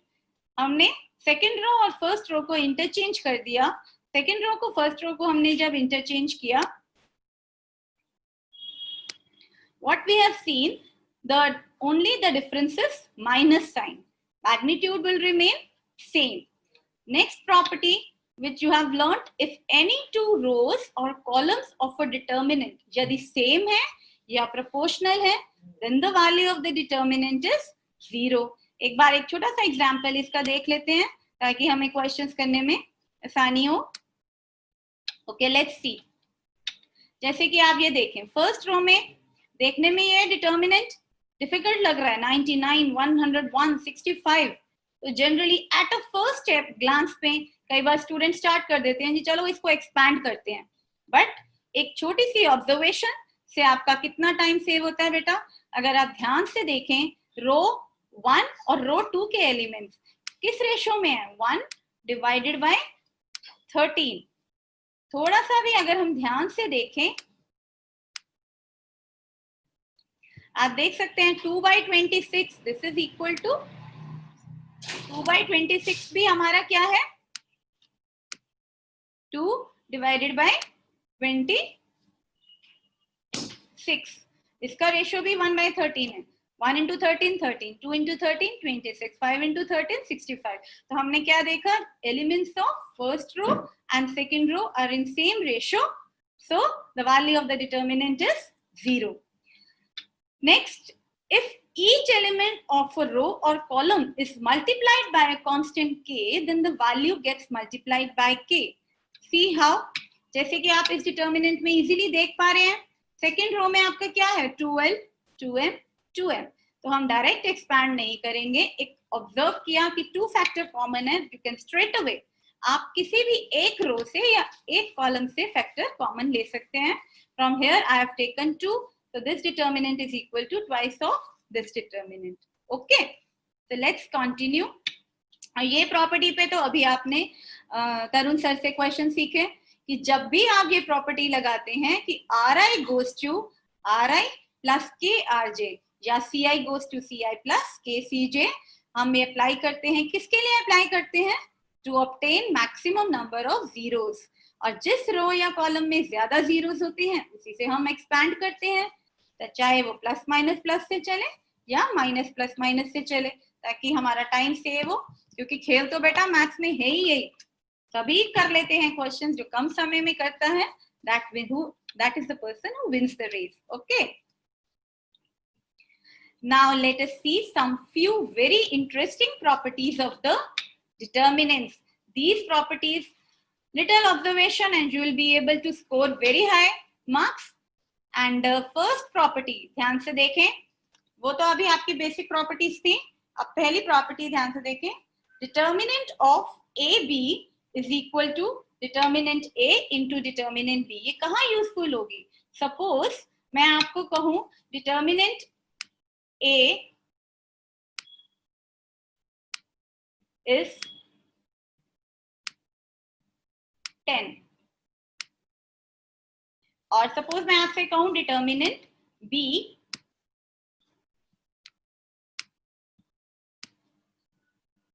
is 14. तो and you are asked to calculate determinant of AB. अब कई स्टूडेंट्स कहते हैं मैम ए तो दिया नहीं हुआ, बी तो दिया ही नहीं हुआ, पहले हम मल्टीप्लाई करेंगे और फिर डिटर्मिनेंट निकालेंगे। नहीं, आप ये प्रॉपर्टी यूज करेंगे, ए का डिटर्मिनेंट 10, बी का डिटर्मिनेंट 14, तो we can straight away write the answer. Answer is 14 into 10, that is 140. Clear? Similarly, determinant of B, BA निकालना हो तो हम इसको स्प्लिट कर देंगे, determinant B multiply by determinant A, ऊपर वाले की तरह से कर दिया हमने। अब बेटा देखें, 4 into 3 भी 12 होता है, 3 into 4 भी 12 होता है, 10 into 14 भी 140 होता है और 14 into 10 भी 140 होता है। तो डिटर्मिनेंट B और डिटर्मिनेंट A क्या है, ये तो एक नंबर्स है, आप कम्यूटेटिव होते हैं ना ये, तो आप आगे पीछे लिख सकते हैं। लेकिन ये वाली चीज तो अभी आपने सीखी, ऊपर डिटर्मिनेंट क्या थी, ये डिटर्मिनेंट ए बी। तो खास बात हमने ये नोट की कि ए बी और बी ए तो बराबर नहीं होते, matrix multiplication is not commutative, but what we have observed in this property कि उनके डिटर्मिनेंट्स तो बराबर हैं हमेशा। ए बी और बी ए आपस में बराबर नहीं है बच्चों, लेकिन उनके डिटर्मिनेंट्स बराबर होते हैं अगर उनका प्रोडक्ट डिफाइंड है। और वो कितना होगा, determinant A into determinant B बोल दो या determinant B into determinant A. Okay, so let's continue the next important property of the determinant. अच्छा, ये प्रॉपर्टी, इस पे भी क्वेश्चन ऑब्जेक्टिव में बहुत आते हैं और अब तो आपको पता है 20 to 25% आपका 80 मार्क्स में से सारे क्वेश्चंस ऑब्जेक्टिव होते हैं, 1 और 2 मार्क्स के होते हैं। आपके वाइवा जो इंटरनल है उसमें वाइवा में भी मैडम आपकी टीचर जो भी हैं सर ये पूछ सकते हैं, ये बहुत इंपॉर्टेंट प्रॉपर्टी है। आपको मैं ए मैट्रिक्स कोई दे दूं, कॉम्प्लिकेटेड सा कोई भी मैट्रिक्स आपको दे दूं, matrix A suppose this is equal to कुछ भी, हमें मैं आपको मैट्रिक्स दे दूं 4 5 6, 7. And if I asked you, find the determinant of a raised to the power 20. अगर आपको इसका डिटर्मिनेंट निकालना है तो दो तरह के स्टूडेंट्स होंगे. Some students, what will we do? 20 bar a को मल्टीप्लाई करना शुरू कर देंगे. But smart students like us students, what they will do? वो इस प्रॉपर्टी को ध्यान में रखेंगे. ये क्या प्रॉपर्टी कहती है? See, observe carefully. जब a स्क्वायर का डिटर्मिनेंट निकालना है तो अभी हमने जो प्रीवियस प्रॉपर्टी की आप उसको दो डिटर्मिनेंट में स्प्लिट कर सकते हैं बेटा. दिस इज डिटर्मिनेंट a का स्क्वायर. अगर a क्यूब का डिटर्मिनेंट निकालना है तो जरूरी नहीं है कि आप a क्यूब निकालें और फिर डिटर्मिनेंट इवैल्यूएट करें. Will make use of this property. a cube को हम क्या लिख सकते हैं? a square into a, which we can rewrite as determinant of a square into determinant of a. So it's a very beautiful property of the determinants which says determinant of a की any power हो, कोई भी natural number a की power 100 हो, 1 लाख हो, आपको a को 100 बार multiply नहीं करना. आपको सिर्फ डिटर्मिनेंट a निकालना है. जैसे कि यहाँ पे डिटर्मिनेंट a कितना आ गया? 7 4 जा 28, 5 6 जा 30. 28 minus 30 how much? This is minus 2. तो अब सीधा आप इसमें आंसर लिख देंगे. डिटर्मिनेंट ऑफ a की पावर 20, डिटर्मिनेंट ऑफ a की power 20, this is how much? 2 raised to the power 20. Straight away छोटी सी एक ऑब्जर्वेशन हमने क्या देखा? a की कितनी भी पावर हो और उसका डिटर्मिनेंट निकालना है, आप a को n बार मल्टीप्लाई नहीं करेंगे. स्ट्रेट अवे आप डिटर्मिनेंट a निकालें और उसकी वही पावर रेस कर देंगे. Okay, understood. Now come to the next property. यहीं से आप a इनवर्स का भी कोई भी हम नंबर पावर निकाल सकते हैं. देखिए a इनवर्स क्या होता है? a इनवर्स एक ऐसा यूनिक मैट्रिक्स है, आप मैट्रिसेस चैप्टर में सीख भी चुके हैं. वो मैट्रिक्स है जो a के साथ मल्टीप्लाई होके आई देता है. ये हर चीज में वही होता है बेटा. नंबर्स में आपने पढ़ा ना मल्टीप्लिकेटिव इनवर्स. 2 का मल्टीप्लिकेटिव इनवर्स क्या होता है? नंबर्स में आप पढ़ते हैं 2 का मल्टीप्लिकेटिव इनवर्स, हमने पढ़ा ना छोटी क्लासेस में. आप पढ़ रहे हैं 1/2. 2 का एडिटिव इनवर्स आप क्या पढ़ते हैं? -2. जैसे कि अब हम क्या पढ़ रहे हैं? मैट्रिसेस. तो मैट्रिसेस में डिवीजन नाम की तो कोई चीज होती नहीं है. तो हमने सोचा a से क्या मल्टीप्लाई करें कि आंसर आइडेंटिटी आए. इसमें आइडेंटिटी होता है तो उस मैट्रिक्स को हम कहते हैं a इनवर्स. अब हम वही ऊपर वाली प्रॉपर्टी लगाएं तो determinant of a into a inverse is determinant of I. अब this determinant will break into 2 determinants, determinant a into determinant a inverse. तो हमारे पास क्या आ गया बच्चों कि a इनवर्स का डिटर्मिनेंट क्या आ गया?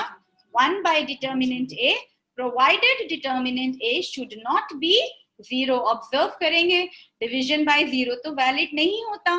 ठीक है, तो इसको कहते हैं जब भी किसी मैट्रिक्स का डिटर्मिनेंट 0 नहीं है तो हम कहते हैं वो मैट्रिक्स नॉन सिंगुलर है.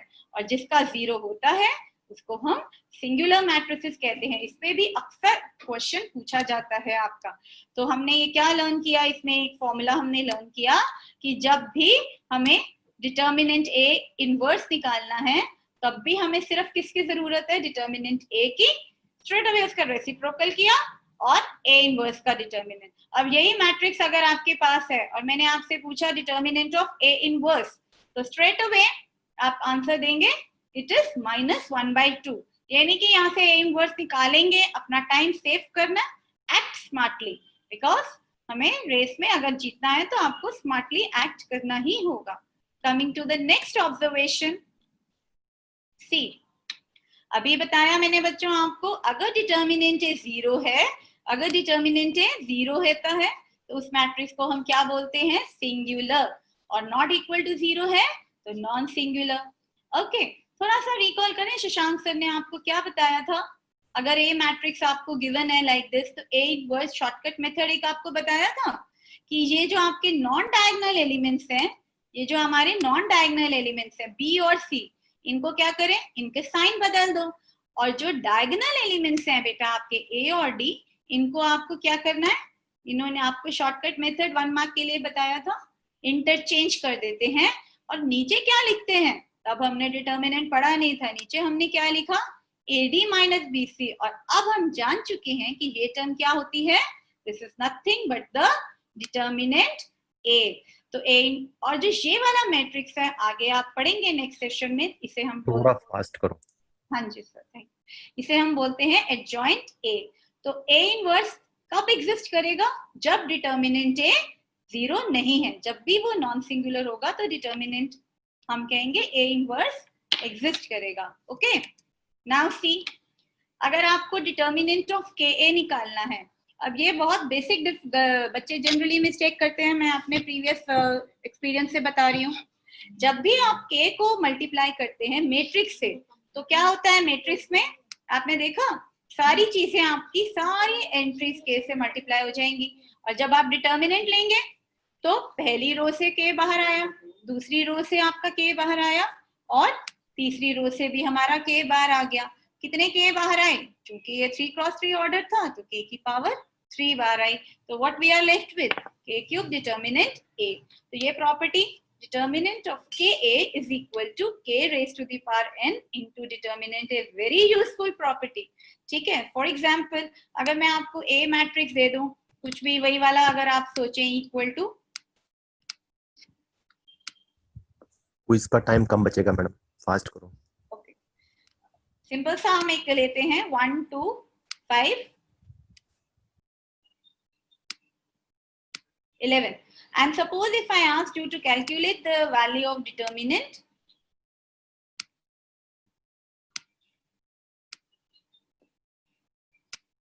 $100, तो using this property you can say, अब 100 बार थोड़ी हम इसको मल्टीप्लाई, K आपका क्या है 100, तो आपका आ जाएगा 100, और A का ऑर्डर कितना है 2, तो 100 raise to the power 2 into determinant है। आप इजीली ये प्रॉपर्टी यूज कर सकते हैं। Okay,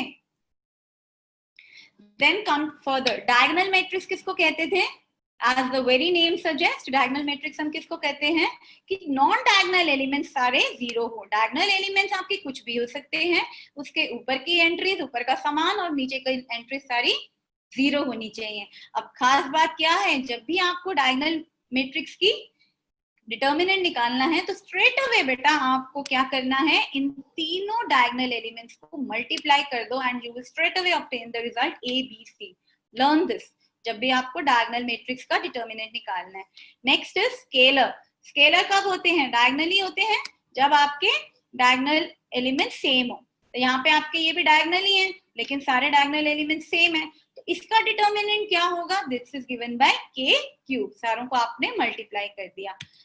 So first question, if A and B are square matrices of order 3 such that determinant A is 2 and AB equal to 2i, then find the value of B determinant।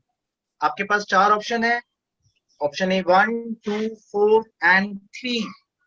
आपका time start करते हैं। So you have 4 options for this question, just write down in chat box the options। Option A, B, C, D।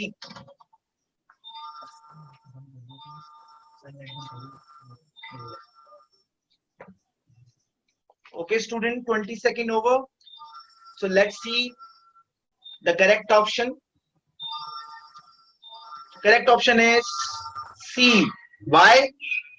बेटा A B determinant की property ma'am ने आपको बताया था, A B determinant is A determinant B determinant, इसीलिए तो ये तो हो गया A B determinant। और एक आपने प्रॉपर्टी पढ़ा था कि अगर K A है, K A determinant, तो K जो है वो बाहर आ जाता है, राइट। तो इसलिए इसका आंसर हो गया 2 क्यूब। और I determinant क्या होता है बच्चों, 1। So it is 8। So B determinant का वैल्यू कितना आ गया बेटा, 4। That's why the option is C। सबको समझ में आ गया, इसमें दो प्रॉपर्टी यूज हुई, एक A B determinant, A determinant B determinant होता है, और एक 2i determinant 2 cube determinant I determinant। Okay, तो टाइम वेस्ट नहीं करते, सेकंड क्वेश्चन पे जाते हैं। अगर आपको A दिया हुआ है तो A इनवर्स का डिटरमिनेंट निकालिए, hurry up. A matrix is 2 minus 3 minus 4 7, calculate A inverse determinant. Time start now.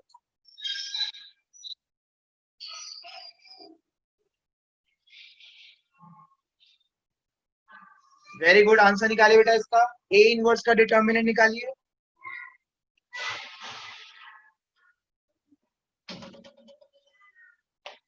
All right, 20 seconds over. So the answer is 1 by 2. A inverse determinant is A determinant 1 upon A determinant. आपको simple याद रखना है, A inverse is 1 upon A determinant. A determinant आपको calculate करना आता ही है, तो answer आ गया 1 by 2. सबको क्लियर है? Be ready for third question. If A is Q symmetric matrix of order 3, then find determinant A. आपके पास चार ऑप्शन है, option A 1, option B -1, option C 0 and option D -2. Time start now.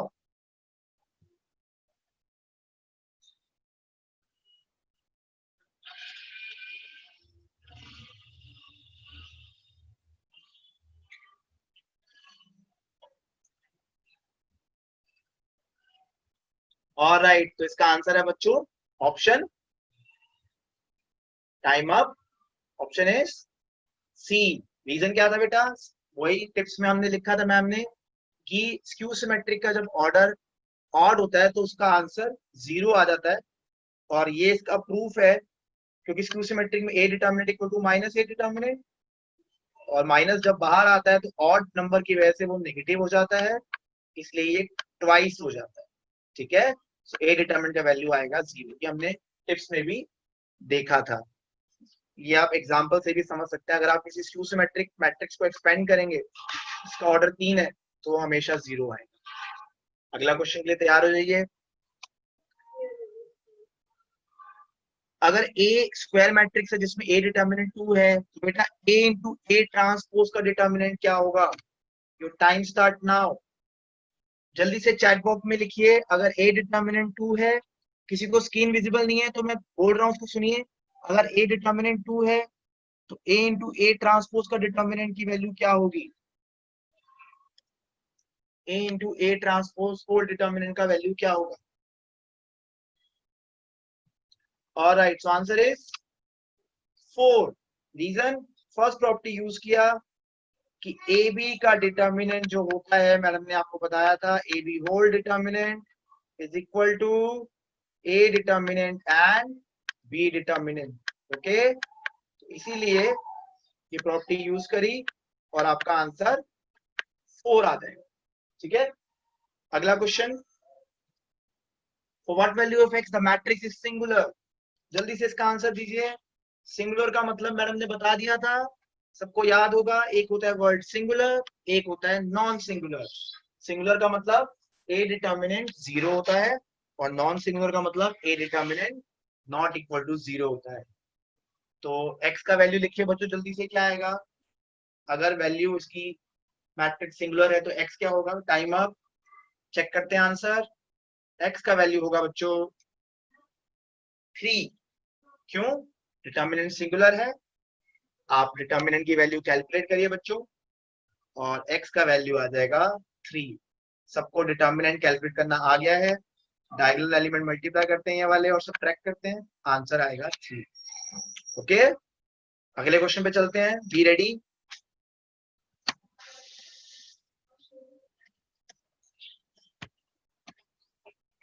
Six question, अगर aij is a 3 by 3 diagonal matrix, be careful, it is diagonal matrix, और a111 है, a222 है और a333 है, यानी कि डायगोनल एलिमेंट 1 2 3 दिए हुए हैं, तो a डिटर्मिनेंट क्या होगा? Time start now. यानी कि एक डायगोनल मैट्रिक्स आपको दिया हुआ है। डायगोनल मैट्रिक्स क्या होता है बच्चों? जिसके सारे एलिमेंट 0 होते हैं डायगोनल को छोड़ के, और डायगोनल आपको दिया हुआ है 1 2 3, तो जल्दी से ए डिटर्मिनेंट निकाल दीजिए।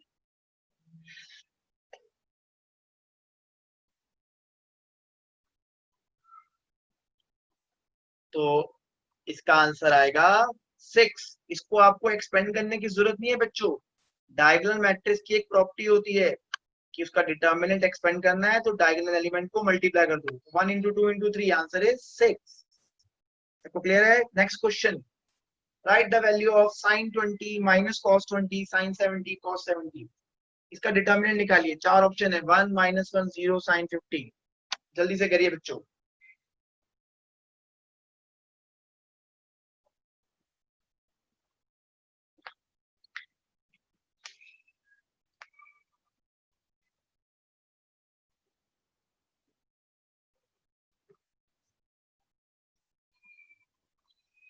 डिटर्मिनेंट एक्सपेंड करना आपको आता है, इसका वैल्यू निकालिए बेटा। तो option A 1, option B -1, option C 0, option D sin 50। So your answer is option A. Why? जब आप एक्सपेंड करेंगे आपको मिलेगा sin 20 cos 70, minus minus plus हो जाएगा। और आप सबको पता होगा 11th क्लास का फॉर्मूला, और वो फॉर्मूला क्या है बेटा? साइन ए प्लस बी का फॉर्मूला। ठीक है बेटा, a प्लस बी का फॉर्मूला क्या होता है? Sine A cos B, cos A sine B. a है 20, b है 70। 20 70 को ऐड करा 90, साइन 90 कितना होता है? 1। So your option is a. Okay, next question पे चलते हैं बच्चों। Question number 8, in the determinant what will be the cofactor of A32। ये आज हमने स्टार्ट ही सेशन इससे किया था। तो जल्दी से A32 यानी कि third row second column element का कोफैक्टर चैट बॉक्स में लिख दीजिए जल्दी से इसकी वैल्यू। Cofactor of A32 third row second column element का कोफैक्टर लिख दीजिए। डिटर्मिनेंट है 538, 201, 123।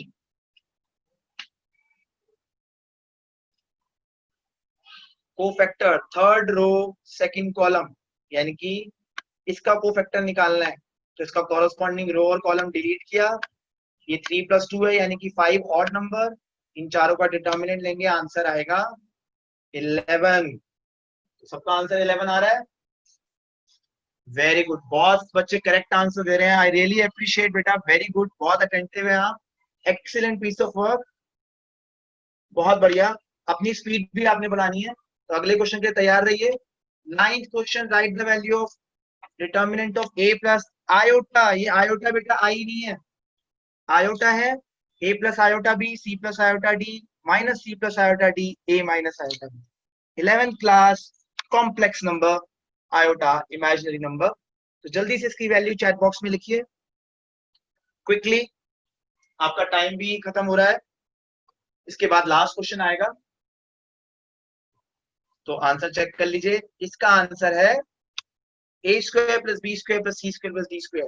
आप सबको याद होगा, जब हम कॉम्प्लेक्स नंबर को उसके कॉन्जुगेट से मल्टीप्लाई करते हैं तो मॉडुलस आता है a² + b²। आप ये प्रॉपर्टी भी यूज कर सकते हैं या डायरेक्ट मल्टीप्लाई करेंगे तो आयोटा आयोटा स्क्वायर -1 होता है। इससे आपका ये आंसर आ जाएगा। ठीक है बच्चों, आई थिंक ये आपको सबको समझ में आ गया होगा। ठीक है, लास्ट क्वेश्चन आपके लिए, इसका आंसर सबका करेक्ट आना चाहिए। इवेल्युएट, इस डिटर्मिनेंट की वैल्यू निकालिए बेटा जल्दी से। पिछला क्वेश्चन सबको क्लियर हो गया था ये वाला। अब हम कर रहे हैं इवेल्युएट 101, 102, 103, 104, 5, 6, 7, 8, 9। थोड़ा सा दिमाग लगाएंगे, क्वेश्चन का आंसर आ जाएगा। ट्राई करिए बच्चों।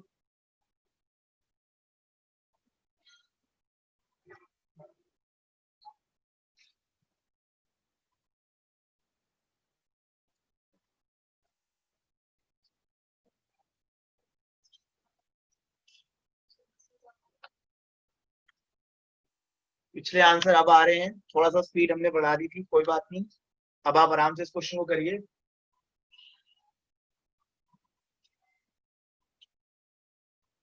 और राइट, तो सबका आंसर आ गया इसका।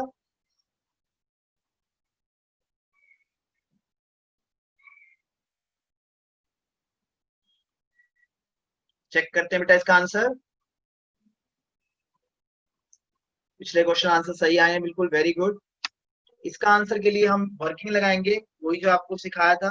हम थोड़ा सा अगर करें R2 में से R2 - R1 और R3 में से R3 - R1 सब्ट्रैक्ट करेंगे अगर आप, तो आपके दोनों रो बिल्कुल सेम आ जाएंगे। और जब भी किसी डिटर्मिनेंट में कोई से भी दो रोज या कॉलम सेम होते हैं तो उसका आंसर 0 आता है। तो हमने क्या किया बच्चों, यहाँ थोड़ा सा पैटर्न था, ये देखिए 1 4 7 5 8। अगर आप इसमें सब्ट्रैक्ट करते हैं तो यहाँ पर एक्जैक्टली 3 आ जाएगा और यहाँ पर 6 आ रहा है। तो इसमें 1 4 7 में 3 और 6 के गैप आ रहे हैं।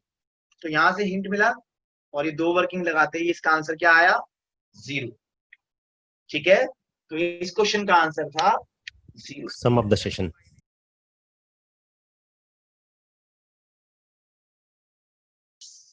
If determinant equal to 0, using property से आपको x निकालना है और आपका ये डिटर्मिनेंट जो है ये 0 के इक्वल है।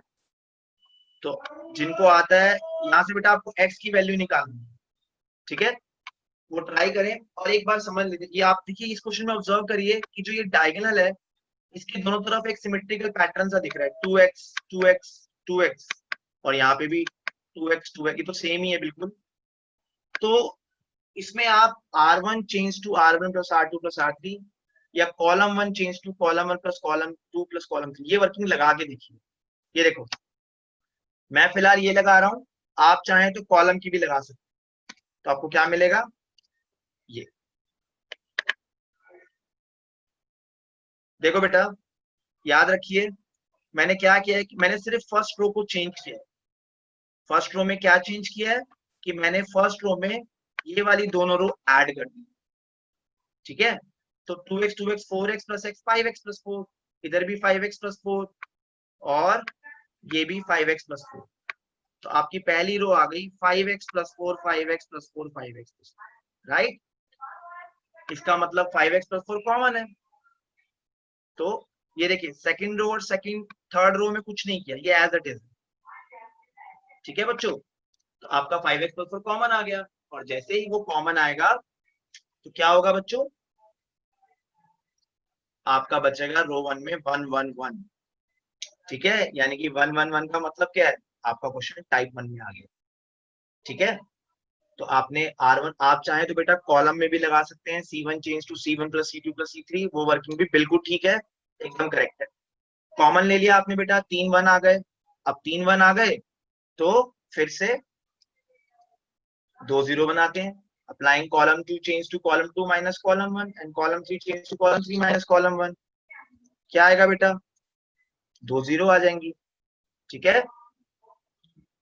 ये सबको समझ में आ गई। 4 माइनस एक्स, जब आप कॉलम 2 में से कॉलम 1 सब्ट्रैक्ट करेंगे तो 4 माइनस एक्स आ जाएगा और यहाँ पर भी 4 माइनस एक्स आ जाएगा, ठीक है। सबको समझ में आया कैसे आया ये आप देख सकते हैं कि x प्लस 4 में से जब 2x सब्ट्रैक्ट करोगे तो 4 माइनस एक्स आ जाएगा, 2x minus 2x 0, 2x minus 2x 0 और यहाँ पर क्या आएगा 4 माइनस एक्स। अब आप देख सकते हैं कि पहली रो में 2 0 आ चुकी हैं, तो इसे एक्सपेंड कर देते हैं अलोंग R1, क्या मिलेगा बच्चों, ये आ जाएगा। पहली रो से एक्सपेंड कर दिया तो आपको मिल गया ये, पहला रो और कॉलम डिलीट करके आपको ये मिलेगा, इसे एक्सपेंड कर दीजिए। इक्वल टू 0 करने से x की वैल्यू क्या आएंगी, -4/5 एंड 4। इसके दो आंसर हैं, x की वैल्यू -4/5 एंड 4। तो टाइप 2 क्या बताइए बेटा कि R1 change to R1 plus R2 plus R3 या column 1 change to column 1 plus column 2 plus column 3। ये वर्किंग आप अप्लाई करके देखें, अगर कॉमन आ जाता है तो इसका मतलब ये काम की वर्किंग है, आपका क्वेश्चन टाइप 1 में कन्वर्ट हो जाएगा, ठीक है। सबका आंसर आ चुका है। अब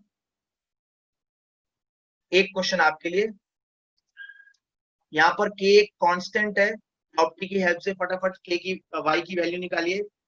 k एक नंबर है, कांस्टेंट है, डिटर्मिनेंट 0 के इक्वल है, तो फटाफट से बच्चों y का वैल्यू निकालिए if determinant equal to 0। Try करिए जल्दी से। यहाँ पर भी आप देख सकते हैं इस डायगोनल के दोनों तरफ एक सिमेट्रिकल पैटर्न है, तो ये टाइप 2 का क्वेश्चन, ठीक है। ट्राई करिए बच्चों।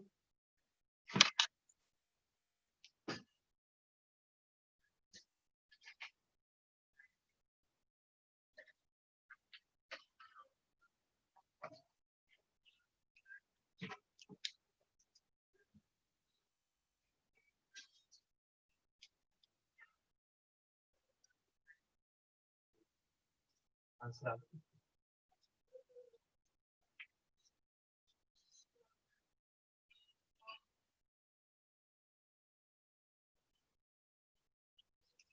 ये बिल्कुल सेम तरीके से होगा, ट्राई करिए बेटा, यही वर्किंग लगा दीजिए बच्चों। देखो क्या आंसर आता है आपका। आप चाहें तो कॉलम वाली भी लगा सकते हैं क्योंकि वो काम की है।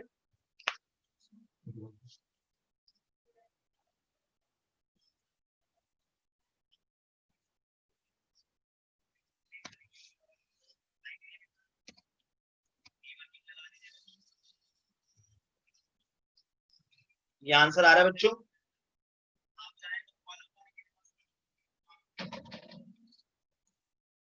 अब 3y प्लस के कॉमन ले लीजिए तो आपको क्या मिलेगा। ठीक है, आई थिंक ये सबको समझ में आ रहा होगा। हमने क्या किया है, रो 1 में रो 2 और रो 3 ऐड कर दी हैं, तो हमें मिलेगा 3y प्लस के, यहाँ पे भी 3y प्लस के, यहाँ पे भी 3y प्लस के। तो हमारा पहला रो चेंज हो गया, कॉमन ले लिया, कॉमन लेते ही ये बचा और टाइप 1 फिर से बन गया बच्चों। अब फिर से 2 0 बनाइए, तो कॉलम 2 में से कॉलम 1 सब्ट्रैक्ट कर दीजिए और कॉलम 3 में से कॉलम 1 सब्ट्रैक्ट कर दीजिए। आपको क्या मिलेगा, y प्लस के में से y सब्ट्रैक्ट करोगे तो k मिलेगा। यहाँ पर 0, यहाँ पर 0 और यहाँ पर k। ठीक है, तो ये वर्किंग लगाइए, सबका आंसर यही आएगा। अब आप इसे एक्सपेंड कर देंगे पहली रो से, और पहली रो से एक्सपेंड करते ही आपको मिलेगा ये आंसर, यानी कि के स्क्वायर। अब के तो कांस्टेंट था तो के स्क्वायर 0 हो गया, y की वैल्यू आ गई -k/3। आई होप सबका आंसर -k/3 आ रहा होगा। अब किसी को कोई डाउट तो नहीं होगा इसमें। ठीक है बच्चों, तो ये चीज समझ में आई कि कैसे पकड़ना है क्वेश्चन को। ठीक है, अब मैं आपको एक इंपॉर्टेंट 4 मार्क का क्वेश्चन करा रहा हूं, ध्यान से देखिएगा, इट्स वेरी इंपॉर्टेंट। तो y की वैल्यू यहाँ -k/3 आ गई है।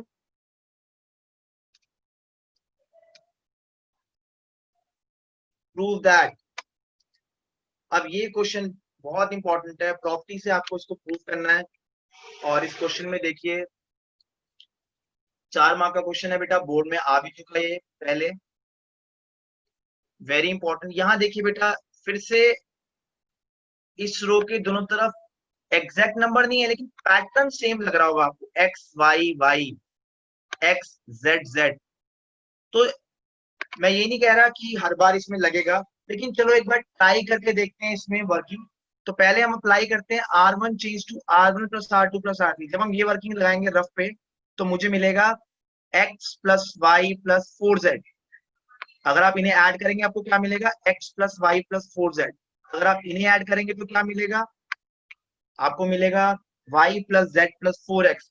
अगर आप इन्हें ऐड करोगे तीनों रो को, आपको क्या मिलेगा, x plus 4y plus z। कुछ भी कॉमन नहीं आ रहा, कॉमन नहीं आ रहा तो इसका मतलब ये काम की नहीं है, आप इसे नहीं लगाएंगे।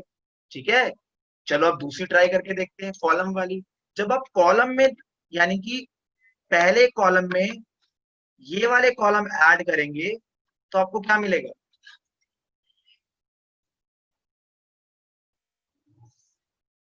अभी स्क्रीन भी ठीक हो जाएगी, ये कईयों को स्क्रीन ब्लर लग रही होगी। अगर आप पहले कॉलम में बाकी के दोनों कॉलम ऐड करेंगे तो आपको क्या दिखेगा बच्चों, 2x plus 2y plus 2z, 2x plus 2y plus 2z, 2x plus 2y plus 2z। तो इसका मतलब ये कॉमन है, इट मींस कि आपकी सेकंड वर्किंग काम की है। बात समझ में आई। तो यहाँ पे कॉलम वाली वर्किंग काम आ रही है, रो वाली अप्लाई नहीं कर पा रहे, लेकिन चलो काम तो आ रही है ना। तो इसीलिए इस तरह के पैटर्न से आप गेस कर सकते हैं वर्किंग। जरूरी नहीं है हर बार लगे, लेकिन मैक्सिमम टाइम लग जाती है। अब आपको क्लियर दिख रहा होगा कि कॉलम 1 से ये वाला फैक्टर कॉमन है। ठीक है, तो 2x plus 2y plus 2z common ले लीजिए, आपको क्या मिलेगा, ये। तो पिछले क्वेश्चन में आपने क्या किया, column 1 change to column 1 plus column 2 plus column 3 लगाया, रो वाली लग नहीं रही थी, कॉमन ले लिया, तो आपको ये बच गया 1 1 1, यानी कि आपका क्वेश्चन टाइप 1 में कन्वर्ट हो गया। ठीक है बच्चों, अब इसको जल्दी से समझ लेते हैं। टाइप 1 में कन्वर्ट हो गया, तो अब आपको 2 0 बनानी है बच्चों। 2 0 कैसे बनाते हैं, क्योंकि एक कॉलम के अंदर 2 1 आए हैं तो हम रो की हेल्प लेंगे। ठीक है, applying R2 change to R2 minus R1 and R3 change to R3 minus R1। तो जब आप बच्चों सब्ट्रैक्ट करेंगे, ये देखिए ये रो 2 है, इसमें से रो 1 सब्ट्रैक्ट करेंगे तो पहली रो में तो कोई चेंज हुआ ही नहीं, दूसरी में यहाँ पर क्या आ जाएगा 0, और ये 2x में से x क्या x plus Y plus Z और यहाँ 0, ठीक है। इसी तरह जब तीसरा सब्ट्रैक्ट करेंगे तो 0 0 z plus X plus Y. ये कैसे है सबको समझ में आ रहा है? आपने क्या किया, रो 2 में से रो 1 को सब्ट्रैक्ट किया, रो 2 में से रो 1 को सब्ट्रैक्ट किया और रो 3 में से रो 1 को सब्ट्रैक्ट किया, ठीक है। अब आपको 2 0 मिल गए, कहां मिले?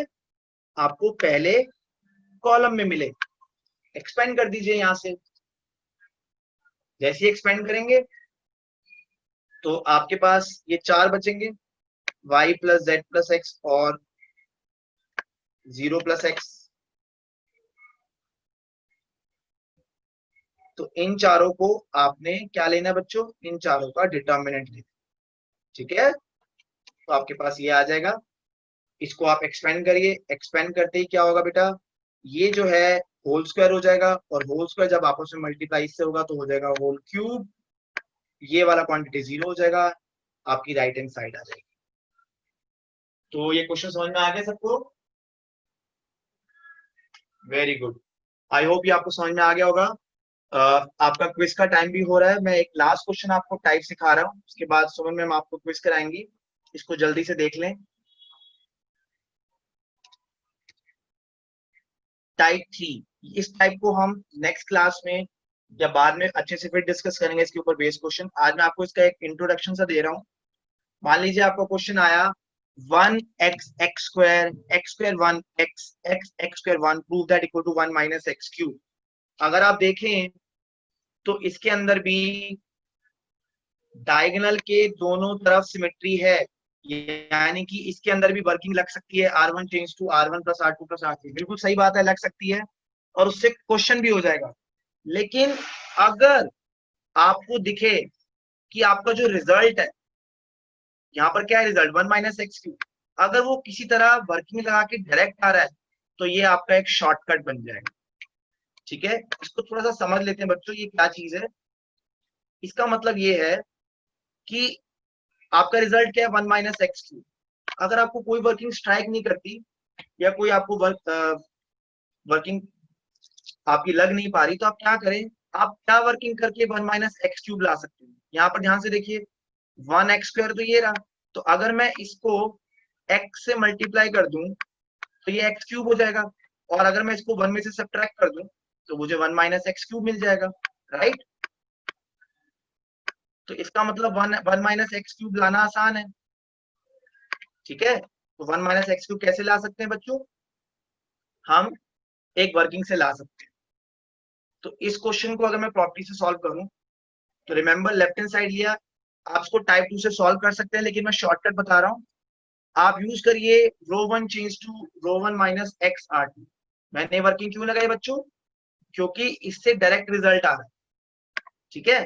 तो जैसे ही आप ये वर्किंग लगाएंगे, यानी कि आप क्या करने जा रहे हैं, आप 1 एक्स और एक्स स्क्वायर, ये आपकी रो 1 है बच्चों, इसमें से रो 2 को एक्स से मल्टीप्लाई करोगे तो क्या मिलेगा, x cube x x square, ये सब्ट्रैक्ट करने जा रहे हैं। नेचुरली जब आप सब्ट्रैक्ट करेंगे आपको क्या मिलेगा, 1 माइनस एक्स क्यूब, एक्स में से एक्स गया 0 और एक्स स्क्वायर एक्स 0, ये आ जाएगा नीचे एज इट इज, ये भी एज इट इज। इसको एक्सपेंड करिए, आपका एक लाइन में आंसर आ गया। तो ये बहुत छोटा क्वेश्चन हो जाता है। आप टाइप 2 से करेंगे क्वेश्चन लेंथी हो गया हो जाएगा। अगर आपको वर्किंग डायरेक्ट स्ट्राइक करती है, रिजल्ट बनता है, तो इसे टाइप 3 में डालते हैं, जहां हम डायरेक्ट रिजल्ट बना के कर सकते हैं। अब हम इसे एक्सपेंड कर देंगे रो 1 से। आप चाहें तो कॉमन भी ले सकते हैं, कॉमन लेंगे अगर आप 1 माइनस एक्स क्यूब बच्चों, तो यहाँ 1 बच जाएगा, यहाँ पर 1 बच जाएगा बच्चों, ठीक है। उसके बाद आपने कॉमन ले लिया तो ये 1 बचा। अब आप एक्सपेंड कर दीजिए तो आपके ये 4 टर्म बचेंगे, 1 एक्स एक्स स्क्वायर 1, इसका डिटर्मिनेंट लीजिए तो ये हो जाएगा 1 माइनस एक्स क्यूब, आंसर आ जाएगा 1 माइनस एक्स क्यूब, ठीक है बच्चों। तो ये टाइप 3 था, डिटेल में फिर पढ़ेंगे। तो इसके अंदर हम रिजल्ट से भी जल्दी आंसर ला सकते हैं, शॉर्टकट भी होते हैं ना क्वेश्चंस के अंदर, ठीक है। तो ये सेशन अभी हम खत्म करते हैं। अब ये आपका छोटा सा होमवर्क है, इसकी स्क्रीनशॉट ले लीजिए, वैसे आपको मिल जाएगा ये 2 क्वेश्चन आपने ट्राई करने हैं। पहला क्वेश्चन टाइप 2 का है और दूसरा क्वेश्चन टाइप 3 का है। दोनों आप ट्राई करेंगे, आपका ये आज की क्लास रिवाइज हो जाए।